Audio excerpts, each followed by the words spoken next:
I'm Carrie Hermanson from UW-Rock County in Janesville. We're here today talking to people about all of the services that UW-Rock County offers. We're primarily a 2-year campus, freshman, sophomore, but we also offer a number of collaborative degrees through other UW system campuses on our campus. We're at a record enrollment this year with 1,200 students.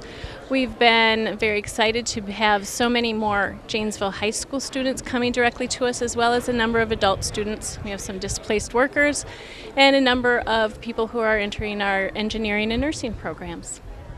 Hello, my name is Vic Grassman. I'm the Economic Development Director for the City of Janesville. And we all recognize that Janesville has gone through some difficult times relative to the loss of GM, the related companies, and just going through the recession. But there are a lot of positive things happening. For example, we've got one of a shovel-ready certified site, the first one in the state of Wisconsin, and it's certified by 80 International, which is the #1 site selection company in the United States today. What that means is that we've put together all the data, whether it's soil borings, whether it's air quality, whether it's how much electricity is to the site, and have made it all available for a prospective company to come in, and essentially then tentatively they could probably break ground if they chose to go there within 30 or 45 days, where normally it would probably take 6 or 8 months. We're also working on an economic development website, which hopefully will be available towards the end of first quarter 2011, that will have a variety of types of information, both for business retention, for entrepreneurs, and for the downtown. So we're working on a variety of things that will be helpful to businesses and or individuals interested in getting into business within the city. Okay, I'm Tim Banwell. I'm with the Rock County Health Department, and we're here with showing some of the services that we do with the local county health department. We service the City of Janesville and the rest of the county of Rock. And public health basically is preventing people from getting sick. That's kind of the main role of the public health. And with environmental, we have a childhood lead poisoning we're promoting tonight, drinking water, sampling your well. We also are talking about rabies and reducing animal bites. And then in the nursing area too, we are promoting immunizations, maternal child health, and communicable diseases also, control of those. Tom Presney, City Parks Director with the City of Janesville. We are recognized throughout Wisconsin as Wisconsin's Park Place. We have a park system of 2,600 acres. We're extremely proud of not only our parks, but our bike trails, many of our recreational facilities, including the wading pools, the swimming pool at Rockport Park, the ice skating center, the senior center, and the many programs that we provide throughout the community. We feel we offer a great deal to Janesville, and we welcome Janesville to come out and use our facilities. And if they have questions at any time, we'd love to hear from them. They could seek more information by contacting the Janesville Leisure Services Office, which is located in the municipal building. We're very proud of Janesville and our park system. Hi, my name is Eric Kusnasik. I'm the Business and Employer Services Manager with the Southwest Wisconsin Workforce Development Board, and we are here tonight representing the Rock County Job Center. I have with me Mary Donahue, Jenny Colburn, and Jen Coppernall. Mary and Jenny are from Rock County Human Services. Jen is from the Manpower Government Solutions organization. They do case management for our Workforce Investment Act programs at the Job Center. The county employees work with the W-2 program, food share, Badger Care, those related programs, human services things. And the Workforce Development Board, we oversee all of the operations of the Job Center and the various training programs, education programs that are available to dislocated workers, low-income adults, and youth. We're located at 1900 Center Avenue on the south side of Janesville. We have computers for the public's use for job search activities. We host workshops for improving your computer skills, writing resumes, job interviewing tips, things along those lines. If you're interested in learning more about our services, please call 608-741-3400 or visit www.jobcenter.org. Okay, David Moore, Police Chief with Janesville Police Department, and one of the main focuses that we have had for a number of months and actually over a year here with the economic times that we have here in Janesville, the police department's most important fit is to keep the community safe. We think that Janesville's a wonderful place. We have great parks, we have great schools, we have a good base of businesses here, we have good, honest government, really a beautiful community. And we think that in time, when this economy changes, that businesses will come here. But a very important element of those businesses to come here is that it needs to be a safe community.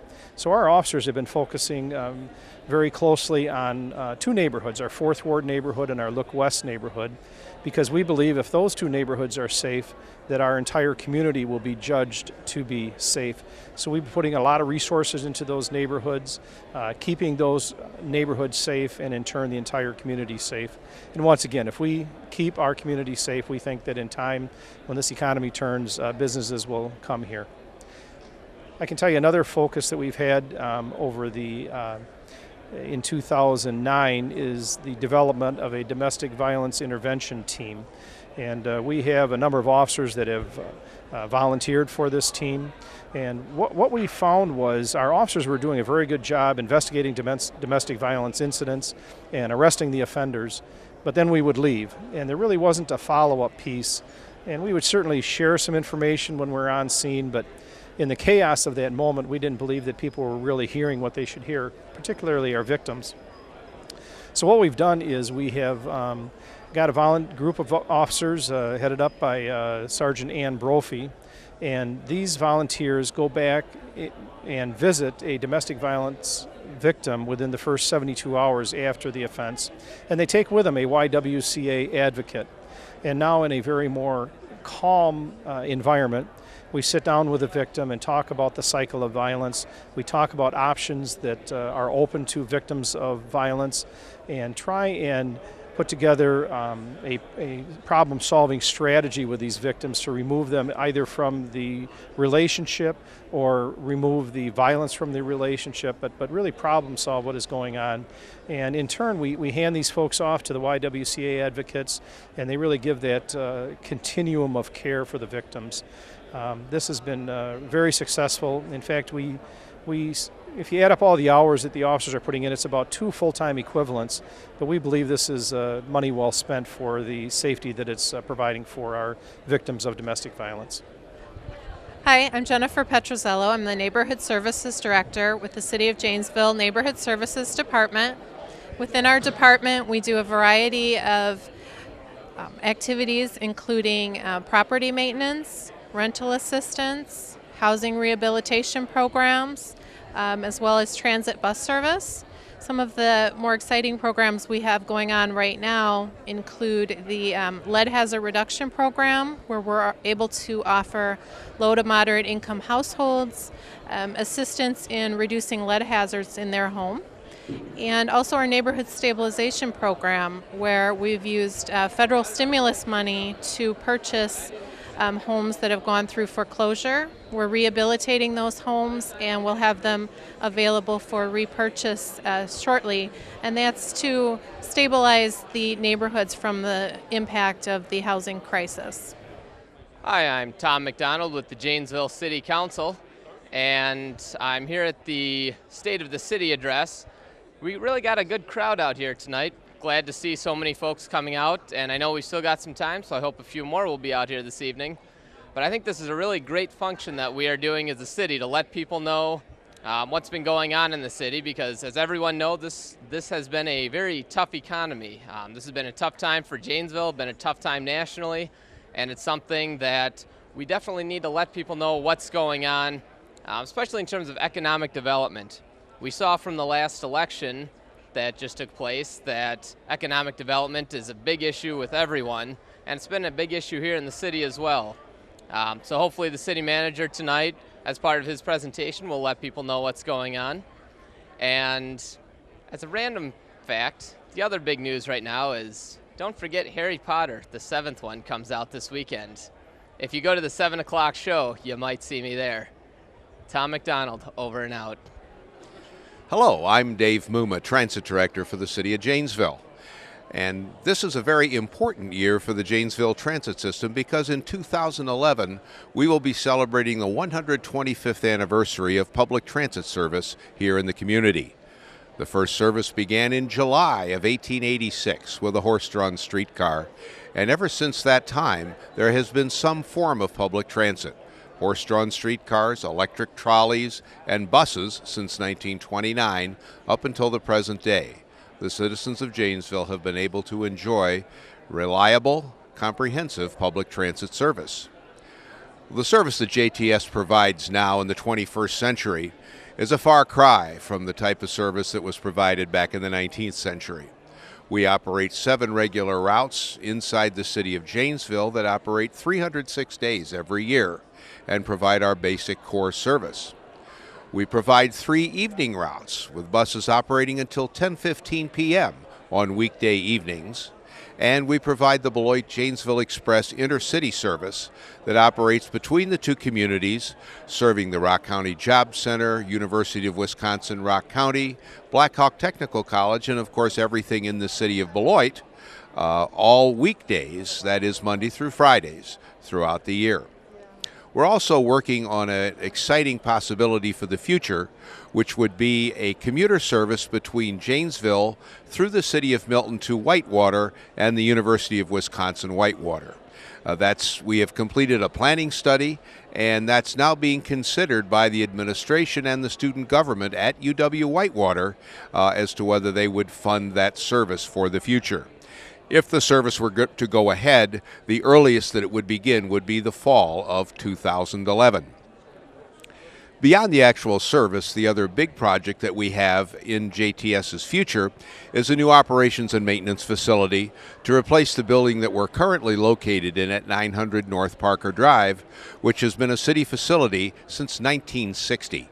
The new facility would be located about a half a mile north of our present location and would provide the basic services of administration, maintenance, and operations for our system for the next 50 years. The Janesville Transit System, 125 years of service to the community and looking to the future of Janesville. Hi, my name is Dan Lynch. I'm the Utility Director for the City of Janesville Water and Wastewater Utilities, and I'm at tonight's State of the City program, and I just wanted to say a little bit about the water utility and a little bit about the wastewater utility. The significant thing I wanted to mention specifically was the water conservation program and the water rebates that you can get for replacing your toilets or replacing your kitchen or bathroom fixtures or faucets and things like that. You can get a $50 rebate on toilets and a $25 rebate on faucets and shower heads. You just need to contact the city of Janesville Water Utility, and we can send you the information and get you in the process. The other comment I wanted to make had to do with our winter's coming, and we frequently have problems with people's pipes freezing inside the house, and the best thing to do is to prevent this is to make sure that if you do have a crawl space, an unheated crawl space, make sure the pipes are properly insulated. If you do have a basement, make sure the windows and doors to the basement are closed. Make sure that the basement stays heated, and just keep an eye on things in the basement, and you will probably solve most of your problems. Other things, we will provide assistance for if you have high water bills. We can help you with leak detection, or at least give you instructions on where to look for leaks. We also, I wanted to mention as a kind of a final note, our emergency response program. If you see a leak in your house that you can't shut the water off, if you can't shut the water off in your house, you should call us. If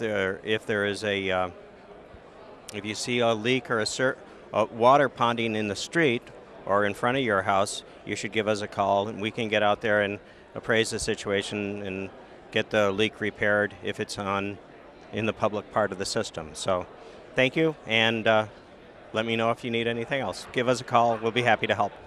Hello, I'm Brendan McCarthy from Kemper Sports Management Company, and I am proud to be here today. We will be serving Janesville here at the Riverside and Blackhawk courses for 2011 and on. We look forward to a strong partnership. We hope to have a wonderful community here that we can enhance with the golf courses, make sure that they're better. Look forward to getting some more kids programs out and some more senior players out here to the courses, and making sure the course is really open, available, and welcoming for all people in the community. Once again, from Kemper Sports, thank you for having us here, and we look forward to being a strong partner with you here in Janesville. I'm Jenny Sauser, president of the Downtown Development Alliance, and this is Jackie Wood, and Jackie is the chair of the design committee. The DDA, the Downtown Development Alliance, is a group that works with the city and business owners in downtown Janesville. We have a project now that we're launching that will be a matching funds.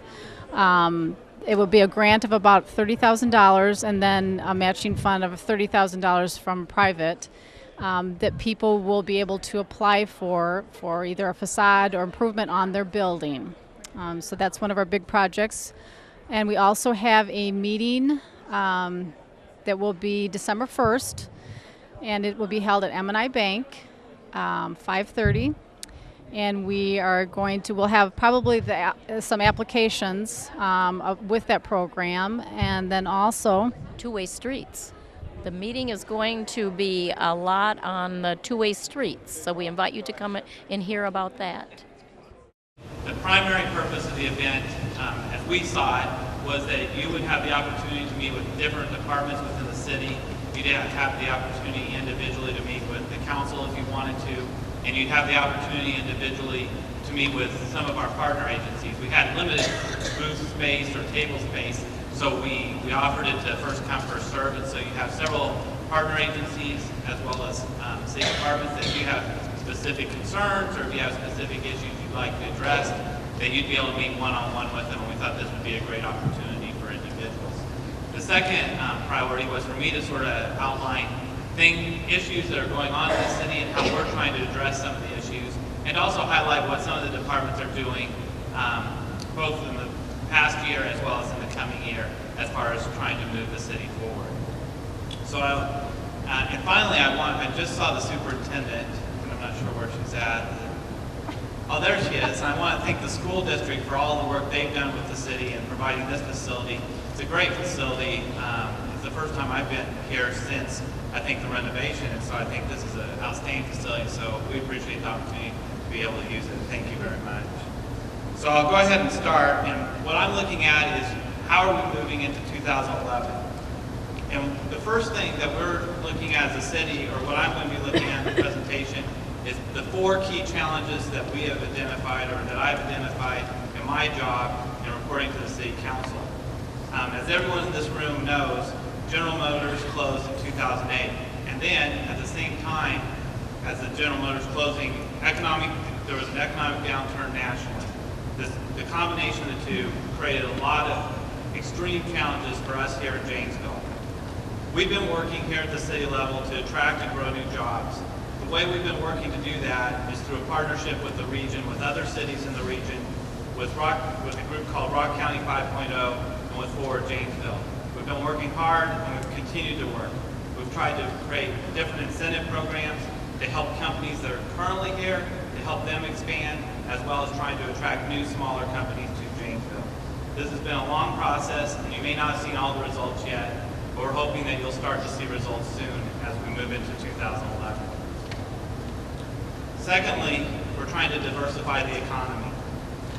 As I've read in reports across the nation and here in the Midwest, cities that are small cities such as Janesville that have prospered during this time or have not been hit as hard are cities that have focused on technology and biosciences and diversifying their economy.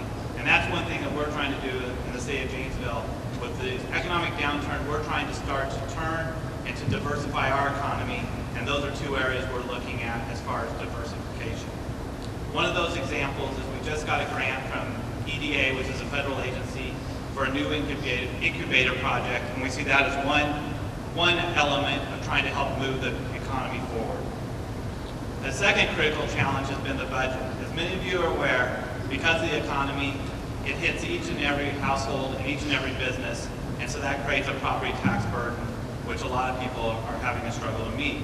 The council has recognized that and has tried to limit our budget impact to the community, but at the same time, we're getting hit with additional costs. What they've done going into 2011, which will be finalized this coming Monday night, is they're about to pass a budget of $41,598,000. For perspective, that's $58,000 less than our budget was in 2009. So here we're going 2 years out, and we're going to actually have a budget that is less than the budget that they were dealt, or that we had in 2009, 2 years ago. They've done this through attempting to minimize service reductions and cutting in key strategic areas. However, even with that, we've experienced drop in non-property tax revenues, such as permit fees and interest income. So despite all their efforts to try to limit the property tax impact to the community, we still have about a $20 increase to the average home over the last 2 years here in Janesville for a city property tax. Some of the other key challenges in the budget for the city that the city's facing is, as a budget, we've had traditionally about a $1.2 million that we've budgeted out of our reserves. That's not a sustainable practice. In the past, we've budgeted for it, but we haven't actually experienced it. But now we're starting to experience it. We're starting to experience $500,000 to $1 million of our reserves being used toward the budget. That's not a sustainable practice moving forward. So that's something that we're trying to slowly cut into. And this year, in the budget, we're only using $900,000, which is a struggle when you're trying to keep the taxes lower and reduce your fund balance use or your reserve use. We continue to face pressures on our reserves, and we're going to have even more challenges going into the future on that. At the same time, the council has kept an eye on trying to keep our salaries competitive for employees at the same time as dealing with this economic situation. The third challenge is related to economic development, and that's redevelopment in the central city. And that continues to be a focus of the city council. We've created active programs to eliminate blight in our central neighborhoods, and also active programs to increase home ownership. We are looking at environmental cleanup with brownfield sites to create redevelopment opportunities. For those that don't know what brownfield sites are, those are old industrial buildings that have created environmental hazards, or could have the potential to create environmental hazards. We're trying to clean some of those up and have reuse that's a cleaner use of those facilities. We continue to focus on our downtown, and despite our budget struggles, we continue to try to partner in any way we can with organizations such as the DDA, which has a table at the back. The fourth issue is fighting poverty. We have certain infrastructure within our city organization to try to work on poverty issues. However, as everyone here knows, the economy has created more poverty issues than we can handle, or that agencies, our partner agencies in the not-for-profit world can handle. Some of the things that we continue to do is to try to expand and work with federal funding to create more rental and home ownership projects, and have continued to do that. A second thing, which is sort of coming up, which just happened this week, is there's an Illinois group and a Wisconsin group called, which are state associations for tow trucks. And they have a program, Tow Trucks for Tots. And what they want to do is contribute over 1,000 toys to the City of Janesville as a contribution to us in our economic struggle. We're working with Salvation Army and ECHO to try to have a place for those toys that come into the community that they can be given to kids that can benefit from those toys, as well as all the other toy outreach that we have in the community. Finally, as many of you may be aware, the city council did a food drive in partnership with the grocery stores, ECHO, and Salvation Army. And we believe that was a major success, both in partnership and trying to help with the community. With that said, I'm going to go into some individual department issues and how departments are addressing different issues moving forward into 2011. In economic development, as I previously said, we have a $1.2 million grant to build an incubator. It's a small incubator, but it's an incubator for small businesses, so that hopefully we can start to develop small businesses which will be able to grow into larger businesses here in Janesville in the future. The The second thing that we're doing is we're trying to create positive partnerships with the DDA and Rock County 5.0, which is the private sector of Janesville and the region. Fora Janesville is a part of that, and so is UW-Whitehawk. Brownfield redevelopment is underway, which I've already talked about, and we've just completed our first certified site, which is a new concept to create an incentive for development for outside developers who want to come and be able to build quicker and get their product out to market faster. In addition, we have a new website, growjanesville.com, which is about to come and be online. That's to help market Janesville to the rest of the nation. Gap funding and facade loans are available. And finally, as many of you are aware, last month, the state finally approved the I-90 expansion project, which will start that moving forward as far as design and construction. In community development, they have a new GIS website available. And right now, if you want to see that GIS or see anything regarding the mapping, they actually have a table which they can demonstrate some of the things that will benefit us with. The Tallman House exterior improvements are currently underway. Multiple grants have been submitted to help with the Tallman House. And as many of you are aware, Dean St. Mary's Hospital and Clinic construction is underway and is scheduled to open in early 2012. Home Health United is also under construction out there, and Blade Supply Warehouse is also currently in an expansion progress. In public safety, the police department's been doing their own initiatives. Some of it is proactive and problem-solving initiatives, drug investigations, neighborhood safety, and nuisance abatement. In addition, going into 2011, they have several new outreach programs that have either begun or are about to begin. One is a Latino task force to help try to understand some of the Latino community's needs. An African Americans program also to try to understand some of those specific needs within that community, and a domestic violence team which has already been implemented. Online reporting is currently available for minor incidents, or it's actually in the planning stage, and they have a Project Sober Streets that's starting this coming month for OWI reduction effort. The Janesville Police Department, which you see on the PowerPoint, probably not as well as I'd like you to see it, won an award from Law Order magazine for the new squad car design. Moving on to the fire department, station number 1 is still a priority. We're still looking at a location potential for it, and we're trying to find a location so that we can continue the design and construction of the future central fire station. What is the reason, many people may ask, that we're at this time looking at a central fire station or building a new central fire station? The major reason is the current fire station was built 53 years ago and is now outdated for the current needs in the fire industry. They've also had a 23% increase in survival rate for cardiac arrest due to certain new techniques that they've implemented. And finally, the new fire chief, or about to be fire chief, is here and present, and that's Jim Jensen. If he would just raise his hand, he's in the back. And I want to congratulate him for being.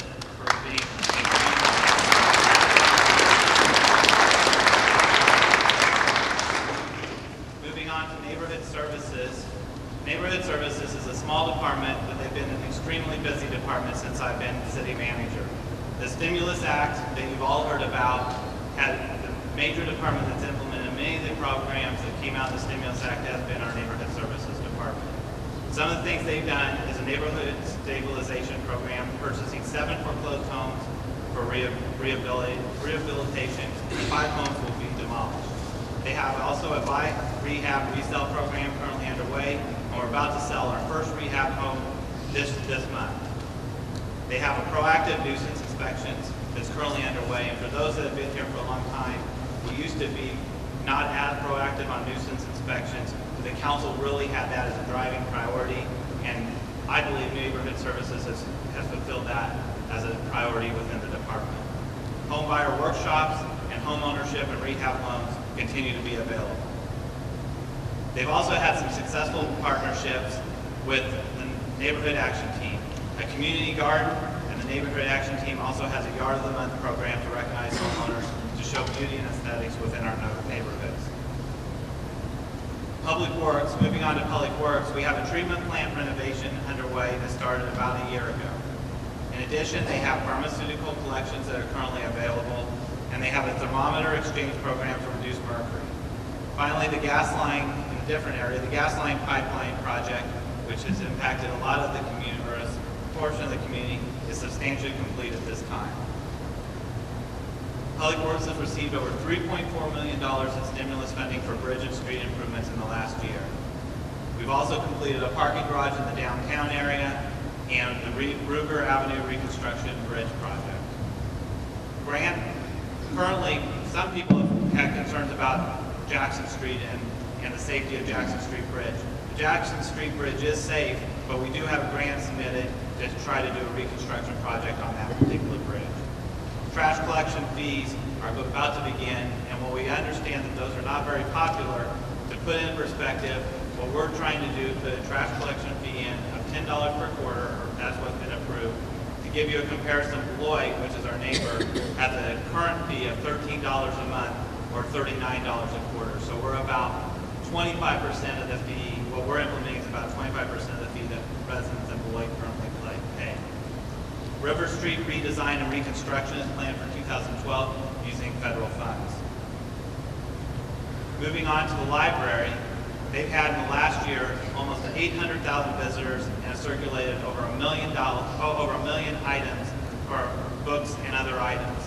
They have a new electronic cataloging system that's been implemented, changes to check out the floor completed, and 80% of the patrons currently today use self-checkout. One of those is my son, who uses self-checkout. Audio collection will be reorganized, and program attendance continues to climb for both children and adult programs. Finally, the Library of Congress is bringing their traveling collection to the library on December 3rd and 4th, and so we hope people will take advantage of that. News from the Parks and Recreation area, Lustig and Ruger playgrounds have been renovated, and Harmony Grove and Pershing are scheduled to be renovated in 2011.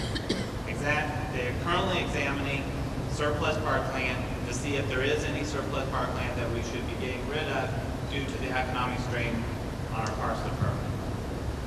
We're in the first full year of Oak Hill Cemetery being operated by the parks, and golf cart courses, you may or may not be aware, are now going to be under new management. We're hoping to have a new area in the golf course area. Rodemer Bike Trail just opened up. I just went the wrong way. Just opened up, and then in the recreation area, we just completed the Enchanted Forest in 2010, and we had over 3,700 people that attended Enchanted Forest. It was an extremely popular event. Also, at the Senior Center, they've started Zumba classes for all ages. So regardless of your age, if you're interested in Zumba, you're more than welcome to contact the Senior Center. Reinstated summer and winter activity guides, and they have a new partnership with the Friends of Riverside, which has implemented shuffleboard. Moving on and almost to completion, the flood remediation, which happened, I think in 2008, the flood happened in 2008. The remediation has continued, and we were awarded $1 million in business assistance and $400,000 for city facilities in 2008. We're still using that money to try to do some of the remediation. Some of the accomplishments have been purchasing homes in the Mole Sadler subdivision and restoring them to parkland. Moving on to sustainability initiatives, one of the goals that the City Council had when I was hired was that they had passed a resolution to be an eco-municipality. Some of the things that we've accomplished since then is a home energy assessment program, which is currently underway, a utility conservation plan, which has been completed, and a water conservation rebates, which are currently underway and are available to individual homeowners. The city facility has just undergone an energy audit, or it has an energy audit plan for 2011, and we've had a special event recycling, which is now required, which we call recycling away from home. The program currently is run in 4 parks, and we hope to really expand that in the coming year. We have a solar project and a solar project which was completed at Rockport Pool, and we have a solar and hydro project which we're in the midst of completing and should be completed by the end of this year at the wastewater treatment plant. Moving on to transit, the transit, as part of some initiatives, is trying to reach out to different parts of the community. The transit system, the council recently passed a new discount token program to benefit those that need to use the transit system the most. Those community groups have been reached out to and hopefully are able to use that program. We just expanded the program, in fact, to give that opportunity also to the school district. We have a design of a new transit center that's currently in progress. Finally, moving into general government, we implemented recently a budget advice scorecard, which some of you may know about. That budget advice scorecard helped the city manager, myself, and the city staff putting together the budget and hopefully help the council in their final determinations for the budget, which is about to be approved. Even with these difficult times, we have a AA bond rating and we continue to maintain that. That's very important because that keeps our interest rates down, which helps on our tax rate. Finally, we have recently received an award for our risk management, for our insurance type management improvements, and we have a property reevaluation that will be taking place in 2011. We have a new city website that's being planned for 2011, which is also in conjunction with the economic development website. And we have online payment plan options, which are going to be for the utility bills, that's also planned for 2011. Finally, we have the possibility for public property advertising to garner revenue for the general fund. One thing we're looking at is that we cannot just constantly rely on revenues from property taxes. And so this is one possibility that the council is authorized to look at going into the future.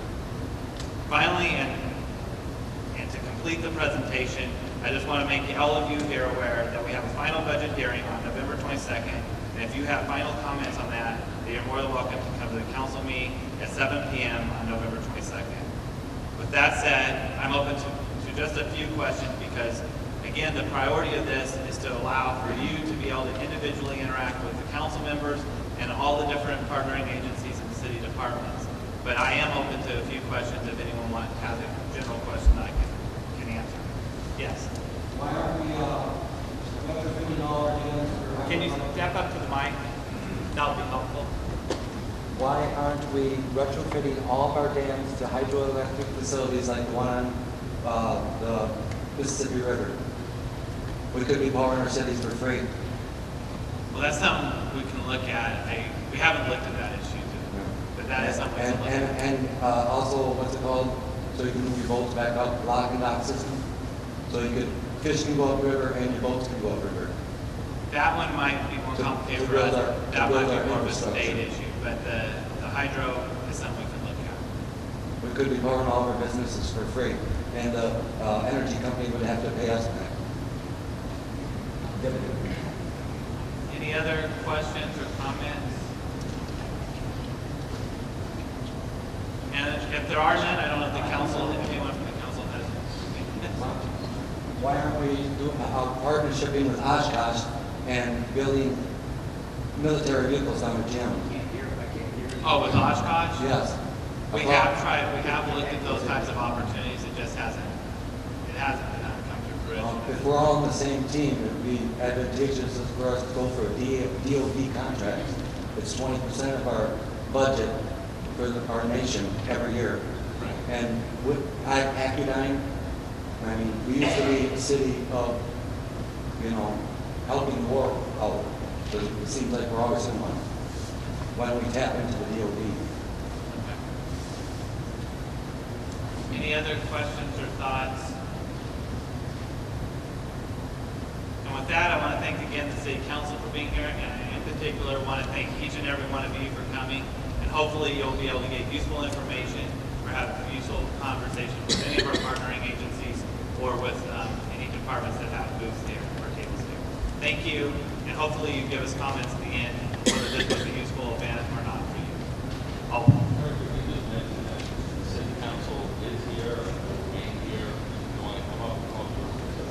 The City Council's here, and they're going to be remaining here, so if you have any individual thoughts that you want to talk to City Council members about, you can either come up here or also there's a table at the back where some of the City Council may be at. Thank you again, and we appreciate your attendance. Thank you.